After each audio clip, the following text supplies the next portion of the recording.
हम लोग जानते हैं कि जैसे संभावित यानी कि क्लास में जब हम लोग कन्वर्ट करेंगे तो इसमें डीपली जानकारी के साथ हम लोग इसमें पढ़ेंगे। चलिए देरी ना करते हुए आज जानते हैं। सबसे पहला झारखंड का नाम कैसे पड़ा और इसका इतिहास, और इस चीज से जो अभी नोटिफिकेशन आया हुआ है आपका एग्जाम का JSSC के तरफ से जो नोटिफिकेशन आया है और JPSC का भी आ गया है, इसमें भी जल्दी से फॉर्म अप्लाई होना चालू हो जाएगा। और इसमें भी ऑनलाइन में इसमें जैसे कि एक आ गया है आपका JTET का, JTET का, तो JTET का भी स्टार्ट हो चुका है। अब एग्जाम कब होगा ये तो देखने वाली बात है, नोटिफिकेशन आ गया है। तो ये सारा चीजों को हम लोग आज कवर करेंगे, जानेंगे हम लोग के झारखंड के बारे में थोड़ा थोड़ा करके, ठीक है। तो सबसे पहले झारखंड की उत्पत्ति, अगर झारखंड की उत्पत्ति की बात किया जाए तो जिसके नामकरण हुआ है झारखंड, यानी कि दो वर्ड से मिला है, झार और खंड, दो वर्ड को लेकर के बनाए थे। झार का मतलब क्या है ना, जंगल या वन, और दूसरा खंड मतलब क्षेत्र या भाग, या इसी को बोलते हैं भूमि। भूमि तो पूरा नाम झार और खंड को मिला करके क्या बना है हमारा झारखंड। अगर शाब्दिक अर्थ में अगर हम लोग जाएंगे तो शाब्दिक अर्थ में क्या जानेंगे, इसको जंगलों का प्रदेश के नाम से हम लोग जानेंगे इस चीज को। उसी चीज में इसकी क्या है कि ये नाम की उत्पत्ति की। अब थोड़ा हम लोग आगे आते हैं और इसके भौगोलिक कारणों को जानते हैं, विस्तृत से नहीं, जस्ट क्वेश्चन इंपॉर्टेंट। JSSC और JPSC के तरफ से जो एग्जाम होते हैं, वनडे एग्जाम होते हैं, एक दिन का जो एग्जाम होता है, उसमें बेसिक, उसी को बेसिक बना करके ये शॉर्ट नोट्स बनाया हुआ है, ठीक है। ज्यादा से ज्यादा क्वेश्चन नहीं से टकराते, तो थोड़ा सा अगर ध्यान से पेशेंस के साथ इस वीडियो को देखेंगे, पूरा देखेंगे, तो आपको बहुत सारा सवाल का जवाब यहां से मिल जाएगा, जो कि परीक्षा की तरफ से इंपॉर्टेंट है। साथ ही साथ वीडियो को लाइक कमेंट सब्सक्राइब जरूर करते जाइए, ठीक है। चलिए आगे बढ़ते हैं। झारखंड का भौगोलिक कारण, भौगोलिक कारण तो इसमें क्या है, क्षेत्र का अधिकांश हिस्सा क्या है, जंगलों से भरा हुआ है, जंगल और पहाड़ों से ढका हुआ है, ठीक है ना। ये देखिए थोड़ा सा स्पेलिंग मिस्टेक हुआ है, ये छोटनागपुर का पठार, छोटनागपुर का पठार और संजय पठार इसका मुख्य हिस्सा है।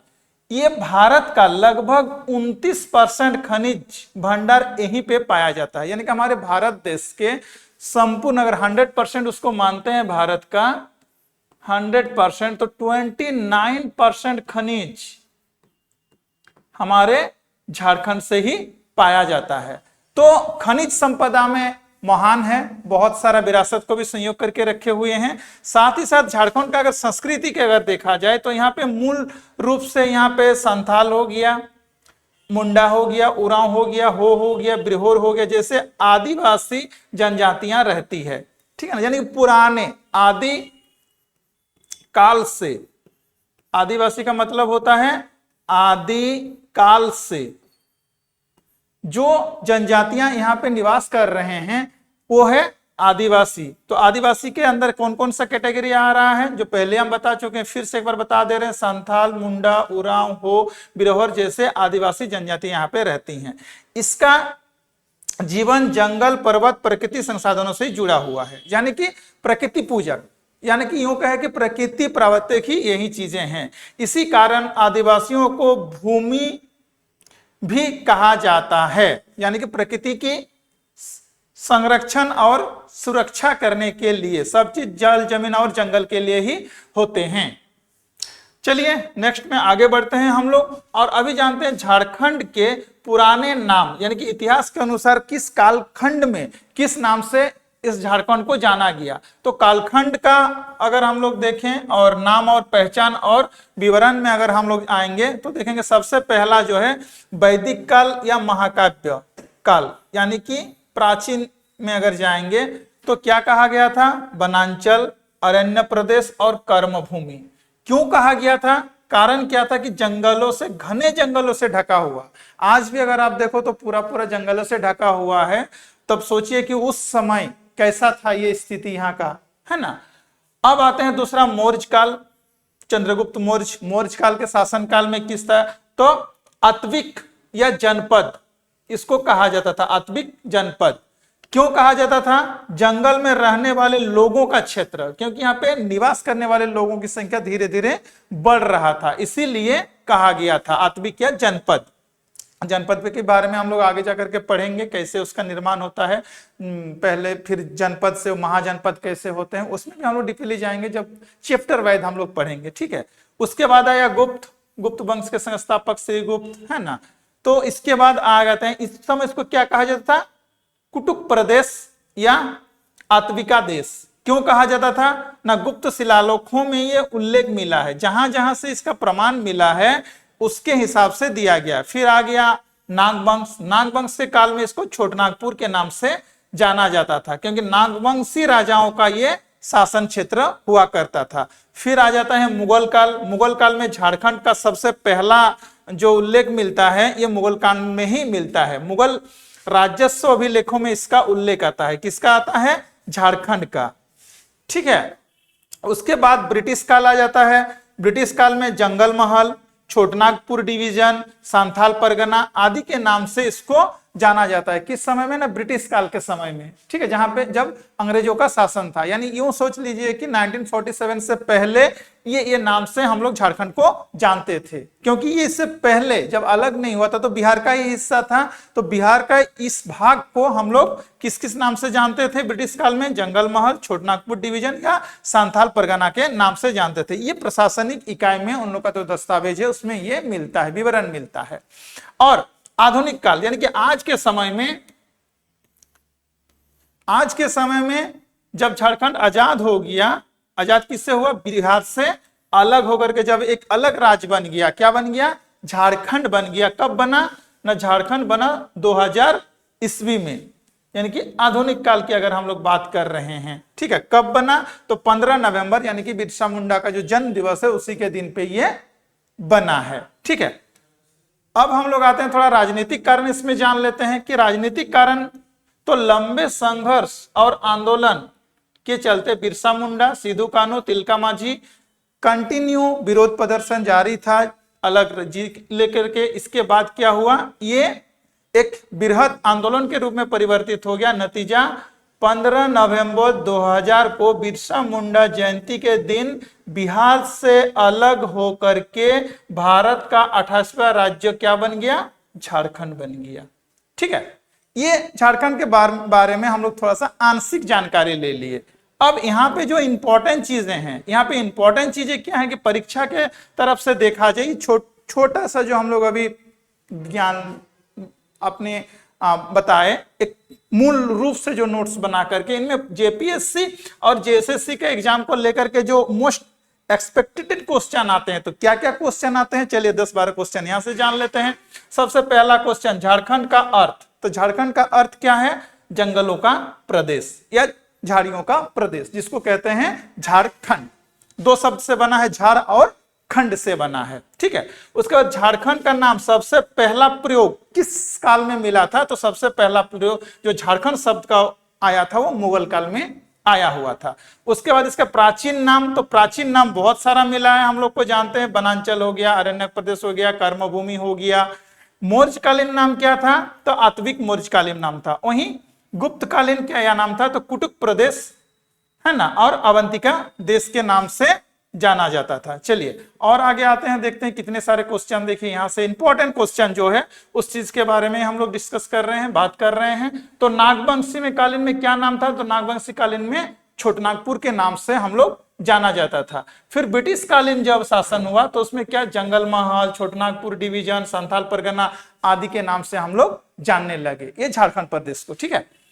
और झारखंड राज्य का गठन कब हुआ था? तिथि तो 15 नवंबर सन 2000 ईस्वी को हुआ था। राज्य बनने के समय मुख्यमंत्री कौन था? तो बाबूलाल मरांडी जी थे। झारखंड राज्य के गठन के समय राज्यपाल कौन था? तो श्री प्रभात कुमार जी थे। राजधानी तो रांची, और उच्च न्यायालय रांची में स्थापित हुआ, सन 2000 ईस्वी में ही स्थापित हुआ था। आधिकारिक भाषा क्या था? तो हिंदी, नागपुरी, संथाली, मुंडारी, उरांव, हो, कुरुक आदि प्रमुख स्थानीय भाषाएं इसमें है, यानी झारखंड क्षेत्र में बोले जाते हैं, ठीक है। इसके बाद भी बहुत सारा क्षेत्रीय भाषाएं हैं, बंगाल से लेकर के उड़ीसा लेकर के ये सब सटा हुआ है। जैसे अब थोड़ा सा इसमें देखिए, इस तरह के झारखंड का नाम और उसका पूरा इतिहास हम जंगलों, जनजातियों, स्वतंत्रता आंदोलनों से जुड़ा हुआ है। झारखंड का सबसे विस्तृत विवरण आगे का वीडियो में मैं आप लोग को देता रहूंगा, जिसमें क्या क्या रहेंगे, तो इतिहास रहेगा, भूगोल रहेगा, सामाजिक सांस्कृतिक रहेगा, अर्थव्यवस्था रहेगा, राजनीतिक रहेगा, आंदोलन रहेगा, यानी कि परीक्षा फैक्ट, यानी कि परीक्षा के इंपॉर्टेंट जो चीज रहेगा एकदम टॉप, वही सबको एक साथ लेकर के यहाँ पे आ जाएंगे आप लोग के लिए। और ये जेपीएससी और जेएसएससी दोनों के लिए बहुत ही काम आएगा, बहुत ही इंपॉर्टेंट है। तो थोड़ा सा और विस्तृत से जानते हैं इसका भौगोलिक दिशा के बारे में, हमारे झारखंड राज्य के। तो भौगोलिक स्थिति क्या है, इसका ज्योग्राफिकल स्थिति क्या है, तो स्थान, तो ये अगर झारखंड हम देखते हैं भारत में, तो भारत में जैसे भारत का मानचित्र इस तरह से होते हैं, तो यहाँ पे मानचित्र का पूरा इतना फोकस नहीं, बस कहाँ है ये इंपॉर्टेंट मायने रखता है, ठीक है ना। बस जगह आपका अगर याद हो जाता है कि कहाँ पर है तो वो काम हो जाता है, नक्शा उतना डिजाइन विजाइन बनाने का कोई जरूरत है नहीं। तो यहाँ पे है हमारे झारखंड, और इधर बंगाल, फिर आ जाता है बांग्लादेश, और इधर में आ जाते हैं तो उड़ीसा आ जाता है, इधर आ जाते हैं तो आपका उत्तर प्रदेश और आपका छत्तीसगढ़ आ जाता है ना। तो इसमें हम लोग देखेंगे, तो इसमें किसमें अगर रख रहा है तो भारत का पूर्वोत्तर वाला भाग इसका है। कितना ना, अक्षांश में अगर विस्तृत बताया जाए तो 21 डिग्री 58 मिनट से लेकर के नॉर्थ से लेकर के 25 डिग्री 18 मिनट नॉर्थ तक फैला हुआ है। और देशांतर की अगर मैं बात करूं तो 83 डिग्री 22 मिनट से ईस्ट से लेकर के 87 डिग्री 57 मिनट ईस्ट तक फैला हुआ है, ठीक है। और सीमा अगर इसकी देखा जाए तो इसके चारों ओर जो राज्य हैं भारत के, तो क्या क्या राज्य हैं हमारे झारखंड के चारों ओर, तो उत्तर में बिहार है, ठीक है ना। उत्तर साइड में कौन सा देश ये है, राज्य है हमारे बिहार है उत्तर में। तो दक्षिण, पूर्व और ये पश्चिम, तो उत्तर में हो गया बिहार, और पूर्व में हो जाता है पश्चिम बंगाल, ठीक है। उत्तर में हो गया बिहार, पूर्व में हो गया पश्चिम बंगाल, पश्चिम में हो गया छत्तीसगढ़ और उत्तर प्रदेश, यूपी, उत्तर प्रदेश, और दक्षिण एक ठो बच गया है जहां पे होता है ओडिशा। जेएसएससी के तरफ से फॉरेस्ट गार्ड का एग्जाम हुआ था, यहीं पे क्वेश्चन आया हुआ था, झारखंड के उत्तर में कौन सा राज्य है, बिहार, और उसी का सेकंड में ये क्वेश्चन आया हुआ था सेकंड सेशन वाला में कि झारखंड का पूर्व में कौन सा है, तो झारखंड का पूर्व में पश्चिम बंगाल है, पूर्व में है लेकिन ये पश्चिम बंगाल है, ठीक है। तो इसका झारखंड का अगर कुल क्षेत्रफल की हम लोग बात करते हैं तो कुल क्षेत्रफल है 79,714 वर्ग किलोमीटर क्षेत्र में फैला हुआ है। और पूरा भारत का कितना भाग प्रतिशत है, 2.4% भूमि पे इसका अधिकार है। और जिला यहाँ पे अगर बात करें तो जिला टोटल 24 है, और प्रमंडल की अगर मैं बात करूं तो 5 प्रमंडल है, जिसमें से दक्षिण छोटानागपुर, उत्तरी छोटानागपुर, कोल्हान, पालामो और सांथाल परगना इसमें शामिल है, ठीक है। 28 जिलों को इस सारे परगना में प्रमंडल में बांटा गया है। तो थोड़ा सा भू आकृति में भी जान लेते हैं। तो मुख्यतः छोटानागपुर पठार पर यह बसा हुआ है, मुख्य रूप से कहां पे बसा हुआ है, छोटानागपुर में बसा हुआ है। ऊंचाई कितना है, 300 मीटर से लेकर के 900 मीटर तक है, यानी कि पानी के स्तर की अगर ऊंचाई की बात करें समुद्र तल से जो ऊंचाई पर स्थित है। प्रमुख पर्वत की अगर बात किया जाए, पारसनाथ 1365 मीटर, नागड़ी पहाड़, राजमहल पहाड़, ठीक है। पारसनाथ। प्रमुख नदियां तो स्वर्णरेखा, दामोदर, शंख, कोयल, बराक और दक्षिणी कोयल। वहीं प्रमुख जलप्रपात हुंदरू हो गया, डसमफल हो गया, जोन्हा हो गया, पंचघाघ हो गया और अपना हिरनी हो गया, ठीक है ना। हुंडरू जलप्रपात देखने में बहुत शानदार है, तो भव्य दृष्टि से और पर्यटक की दृष्टि से देखा जाए तो ये झारखंड का सबसे पहला में आते हैं। ऊंचाई में सेकंड में आ जाता है, लेकिन इसको मान्यता यानी कि लोगों की जो देखने या भव्यता की दृष्टि से देखा जाए तो ये सबसे बड़ा जलप्रपात है देखने की दृष्टि से, ठीक है ना। प्रमुख वन तो साल हो गया, सखुआ हो गया, शीशम हो गया, पलास हो गया और महुआ हो गया। उसी तरह से अगर जलवायु की बात करते हैं तो उष्णकटिबंधीय मानसून जलवायु यहाँ पे पाया जाता है। औसतन वर्षा जो होता है वो कितना होता है, 1100 मिलीमीटर से लेकर के 1600 मिलीमीटर तक वर्षा हो जाता है। सबसे ठंडा स्थान तो नेतरहाट है, ठीक है ना। इसको मिनी दार्जिलिंग ऑफ झारखंड भी कहा जाता है। थोड़ा सा और आगे बढ़ते हैं खनिज संपदा में। तो खनिज संपदा में अगर हम देखते हैं तो भारत का, किसका, हमारे भारत का ये 29% खनिज भंडार यहीं पे पाया जाता है, ठीक है। जिसमें से प्रमुख खनिज क्या क्या है ना, प्रमुख खनिज कोयला, लौह अयस्क, तांबा, यूरेनियम, सोना और अभ्रक मिलता है। अब कोयला, तो कोयला के लिए धनबाद, बोकारो, गिरिडीह मुख्य रूप से जहां पे पाया जाता है। वहीं लौह अयस्क के लिए सिंहभूम, यानी कि पूर्व सिंहभूम पश्चिम सिंहभूम दोनों आ जाता है। सिंहभूम में क्या हो गया, नोआबुंडी और गुबा। और तांबा के लिए सिंहभूम, पूर्वी सिंहभूम। वहीं यूरेनियम के लिए जादूगोड़ा, पूर्वी सिंहभूम में। और सोना के लिए राखा माइंस और किरीबुरू। वहीं अभ्रक के लिए कोडरमा और हजारीबाग में भी ये पाया जाता है, इसलिए इसे भारत का खनिज भंडार भी कहते हैं, ठीक है। तो क्वेश्चन पूछा जाता है। चलिए आगे का क्वेश्चन हम लोग इसमें नीचे वाला सेक्टर में हम लोग जान लेंगे किस किस तरह से है जब वीडियो आगे बढ़ेगा। और इसके बाद डिपेंड किस चीज के ऊपर ज्यादा लोग रहते हैं, तो कृषि के ऊपर रहते हैं। मुख्य रूप से यहाँ पे फसल जो पाया जाता है, तो मुख्य रूप से आपका फसल आते हैं धान, मक्का, गेहूं, जौ और दलहन। वहीं नगदी फसल में अगर जानते हैं तो आलू, गन्ना और तिलहन। झारखंड में खेती ज्यादातर मानसून पर ही निर्भर रहता है यहाँ का। अगर उद्योग की बात किया जाए यहाँ पे, तो उद्योग है जामशेदपुर टाटा स्टील, जिसकी स्थापना 1907 में हुआ था टाटा मोटर्स के नाम पे। आज टाटा स्टील से बहुत सारा कंपनियां आज बैठ चुके हैं यहाँ पे। उसके बाद बोकारो इस्पात संयंत्र, Ranchi HEC heavy engineering and corporation, फिर धनबाद में कोयला उद्योग, भारत की कोयला राजधानी, देवघर में बिजली उत्पादन थर्मल पावर प्लांट, ठीक है। ये हो गया उद्योग में हम लोग थोड़ा सा जान लिए।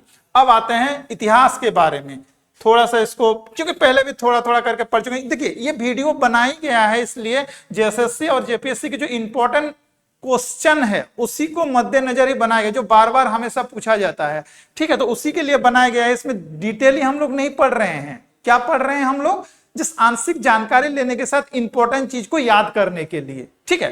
तो प्राचीन काल में तो वेदों पुराणों में इस क्षेत्र को उल्लेख आता है किस नाम से, अतविका या वनांचल या कर्मभूमि के नाम से आते हैं। वहीं महाभारत काल में इसे कुटुक या कुरुक प्रदेश कहा गया है, ठीक है। ये क्वेश्चन हमेशा पूछा जाता है, महाभारत काल में इसे किस प्रदेश के नाम से जाना जाता है, ठीक है। उसके बाद मौर्य काल में, तो मौर्य शासन में इसे आंतविक जनपद कहा जाता था। यहाँ छोटे छोटे गणराज्य थे।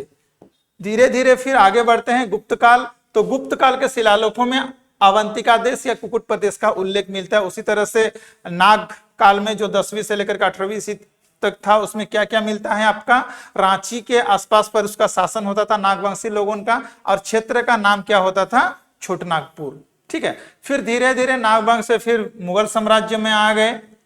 मुगल साम्राज्य यहाँ से अधिकतर राजस्व अभिलेखों में जो नाम बार बार आया है, और पहली बार यहीं से ही उल्लेख मिला है हमारे झारखंड के नाम का, ठीक है। ब्रिटिश काल की अगर बात किया जाए, अंग्रेजों ने इसे जंगल महल, छोटनागपुर डिवीजन, संथाल परगना में बांटा गया था, या नाम से जाना जाता था। यही समय था जब जनजातीय विद्रोह यहाँ से शुरू हुआ था आजादी के लिए, ठीक है। पहला पहाड़ी विद्रोह 1778 ईस्वी में, कोल विद्रोह 1831 से 32 ईस्वी में, संथाल विद्रोह 1855 से 56 सिद्धू कान्हू के नेतृत्व में हुआ था। संथाल विद्रोह किसके नेतृत्व में हुआ था, डायरेक्ट क्वेश्चन पूछा जाता है। उसके बाद बिरसा मुंडा आंदोलन हुआ था कब, 1899 से लेकर के 1900 ईस्वी तक, ठीक है ना। बहुत इंपॉर्टेंट ये सारा क्वेश्चन यहाँ से पूछा जाता है। और इसके बाद आ जाते हैं हम लोग आधुनिक काल में, यानी कि स्वतंत्रता के समय। स्वतंत्रता के बाद यह बिहार का हिस्सा रहा कितने दिनों तक, तो 1947 से लेकर के सन 2007 तक ये बिहार का हिस्सा रहा। और उसके बाद 15 नवंबर 2000 को झारखंड एक अलग राज्य के रूप में बना। संस्कृति और सामाजिक कल्चर की अगर बात किया जाए, तो यहाँ पे जो जनजातियां हैं, क्या क्या है जनजातियों में, तो मुंडा हो गया, संथाल हो गया, उरान, हो, बिरहोर, असुर, लोहार, ज्यादातर जनजातियां पाया जाता है। अब तक जो सबसे ज्यादा बार क्वेश्चन पूछा गया है, ये असुर जनजाति कहाँ पाया जाता है, ऑप्शन दे देगा, फिर राज्य का नाम ऑप्शन में दे देगा, तो ये झारखंड में ही पाया जाता है। फिर त्योहार में क्या क्या मुख्य रूप से त्योहार मनाया जाता है, तो सरहुल मनाया जाता है, कर्मा मनाया जाता है, सोहराय मनाया जाता है, तुसु पर्व मनाया जाता है और फागुआ मनाया जाता है पर्व त्योहारों में सबसे ज्यादा। वहीं पे नृत्य में अगर देखा जाए तो छो नृत्य, संथाली, झूमुर, पाइका आदि नृत्य बहुत फेमस है। अगर मैं भाषा की बात करूं, यहाँ के बोलचाल की जो भाषा है, ज्यादातर लोग एक दूसरे से जो जिसमें कनेक्टेड रहते हैं, किस भाषा में रहते हैं, तो हिंदी जो कि राजकीय भाषा है, फिर नागपुरी हो गया, संथाली हो गया, मुंडारी हो गया, कुरुक हो गया, उरांव हो गया, हो गया। और यहाँ क्षेत्र में निवास करने वाले जो जनजातियां हैं, उनमें से किस किस धर्म को फॉलो करने वाले जनजातियां हैं, तो पहला हो गया आपका हिंदू धर्म को फॉलो करने वाला, फिर ईसाई धर्म को फॉलो करने वाला, फिर सारना धर्म को और ये तीनों का तीनों अगर देखा जाए, सारना धर्म को मानते हैं तो इसमें प्रकृतिक पूजन वाला आ जाता है, ये तो दोनों ही आ जाता है, मूर्ति पूजन और प्रकृतिक पूजन में, ठीक है। और आ जाता है मुस्लिम संप्रदाय को मानने वाले लोग यहाँ पे मौजूद रहते हैं, यहाँ पे निवास करते हैं, ठीक है। उसके बाद राजनीतिक और प्रशासनिक में थोड़ा सा हम लोग आ जाते हैं। तो राजनीतिक राज्य का गठन कब हुआ था, 15 नवंबर सन 2000 में बिरसा मुंडा के जयंती के दिन पे ही, यानी कि जन्मदिन के वही मान करके इसको ये किया गया है, निर्माण हुआ है राज्य का, नया राज्य का, बिहार से अलग होकर के हमारे झारखंड राज्य बना। प्रथम मुख्यमंत्री श्री बाबूलाल मरांडी जी, प्रथम राज्यपाल प्रभात कुमार, राजधानी रांची और उच्च न्यायालय रांची सन 2000 में ही बनकर के तैयार हो गया था। अब देखिए यही सारा चीज जो इंपॉर्टेंट है क्वेश्चन परीक्षा के लिए मुख्य अक्सर जो हमें सब पूछा जाता है, और इसी के लिए वीडियो ही बनाएगी आप लोग को, ठीक है। बस चैनल को सब्सक्राइब करते जाइए, लाइक करते जाइए, और अगर लॉन्ग वीडियो चाहिए तो वो भी मिल जाएगा जल्दी से जल्दी। लेकिन किस सब्जेक्ट विषय में चाहिए आपको कमेंट करके जरूर बताइए। चलिए आगे आते हैं हम लोग। झारखंड का अर्थ तो जंगल का प्रदेश, सबसे ऊंचा चोटी तो पारसनाथ 1365 मीटर कहां पे स्थित है ना, गिरिडीह में स्थित है। सबसे बड़ा नदी तो दामोदर नदी है, रांची, बोकारो, धनबाद से होकर के गुजरती है। सबसे बड़ा जलप्रपात हुंडरू जलप्रपात 98 मीटर है। कोयला राजधानी तो कोयला राजधानी कौन हो गया, धनबाद हो गया। स्टील सिटी कौन हो गया, जामशेदपुर हो गया। मिनी दार्जिलिंग तो मिनी दार्जिलिंग हो गया आपका नेतरहाट। झारखंड के प्रमुख विद्रोह तो प्रमुख विद्रोह थोड़ा सा पहले ही हम लोग इस विषय में बात किए हैं, संथाल विद्रोह हो गया, कोल विद्रोह हो गया, बिरसा आंदोलन हो गया। राज्य का गठन कब, तो 15 नवंबर सन 2000 ईस्वी को राज्य का गठन हुआ था। खनिज भंडार मतलब भारत में कितना प्रतिशत है, तो भारत के ये 29% खनिज का अधिकार किसके पास है, झारखंड के पास है। तो खनिज संपदा से हम लोग बहुत ही धनी हैं झारखंड। अब आपके पास झारखंड का पूरा विस्तार विवरण का वीडियो हम लेकर के आएंगे एक एक करके, जिनमें यह आपके लिए एसएससी और जेपीएससी दोनों परीक्षाओं में काम आएगा। अब आप लोग नीचे कमेंट करके बताइए क्या आप चाहेंगे कि मैं इसकी पूरी जानकारी आपको वीडियो के माध्यम से देता रहूं, जैसे कि इतिहास हो गया, भूगोल हो गया, अर्थव्यवस्था हो गया, संस्कृति हो गया, आंदोलन हो गया, बना कर दूं ताकि आसानी से आप इसको पढ़ सके, समझ सके और रिवीजन भी कर सके, ठीक है। तो जल्दी से जल्दी चैनल को सब्सक्राइब कर दीजिए और साथ ही साथ लाइक भी कर दीजिए। और चूंकि इस तरह का सारा जो छोटा छोटा पार्ट में छोटा छोटा इंपॉर्टेंट क्वेश्चन को लेकर के मैं आ रहा हूं कंटिन्यू वीडियो में, ठीक है। और साथ ही साथ आज को वीडियो को संपूर्ण देखने के लिए धन्यवाद। आपका दिन शुभ हो। जय हिंद, जय झारखंड, जय भारत।